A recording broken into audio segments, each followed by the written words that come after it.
Hey everyone, Michelle Freire here, Member of Parliament for Peterborough Kawartha in my Ottawa office. And you know, we get to have these meetings and some of them are really shocking of what's happening and people don't know. They're living their day-to-day lives and so you should. But the decisions that are being made here on Parliament Hill have huge consequences to your life. I'm joined with Jules Gorham. Do I say that? Yeah, Gorham? Okay. Director of Regulatory Affairs and Policy for the Canadian Health Food Association. So many of you may have been following this natural health products that's been happening, a tax that the Liberal government wants to put on, Liberal NDP government wants to put on natural health products. So when you think about B12, vitamin D, melatonin, iron, all of these things that we buy, and I will give a shout out to Joanne's Place in Peterborough, amazing products that have big impacts, and the Liberal government is attacking these business owners and these products. Why, Jules? We don't know why. They're creating a problem and they're going to create detrimental impacts to women, especially in our country. We know that over 82% of NHP users in Canada are women. Women turn to NHPs to care for themselves, to care for their families. Those products very soon will no longer be available on Canadian shelves. We ask everyone to pick up a postcard at your local retailer, sign it, send it to your MP, and let all MPs know that this topic is important to you and NHPs are important to you and the care of your family.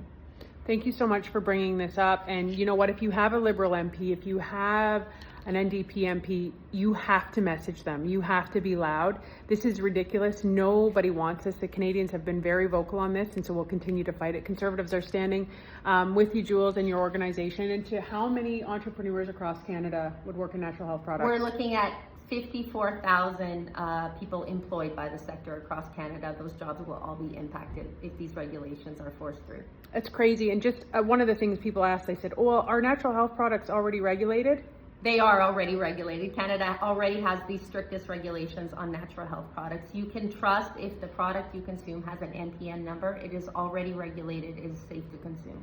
The other question I asked her and was shocked at the answer, I said, well, what other countries across the world are doing this? None. Canada was a world leader in this sector. We are now fallen to below zero in terms of other countries wanting to have the same regulations as us. That, my friends, is the result of a fake feminist Trudeau government. People will say, Michelle, why do you go after Trudeau so much? That is the result. That is the consequences of a terrible leader with a bad agenda. And that is the truth. That is the facts. So fill out your cards. Thank you for watching. Thank you for what you do, Jules. I really appreciate it. She also was a witness on Status of Women and gave an incredible testimony on the gender-based analysis that the Liberals are so proud of. And what did you say about that? They failed to do a gender-based analysis for these changing regulations. So nobody really knows how bad the impacts to health will be or the impacts to people employed in the sector. So support, send a postcard, let your MP know that this is important. It really impacts women, people. And I don't know if you know this or not, but we need women to make the world go round. Talk to you soon.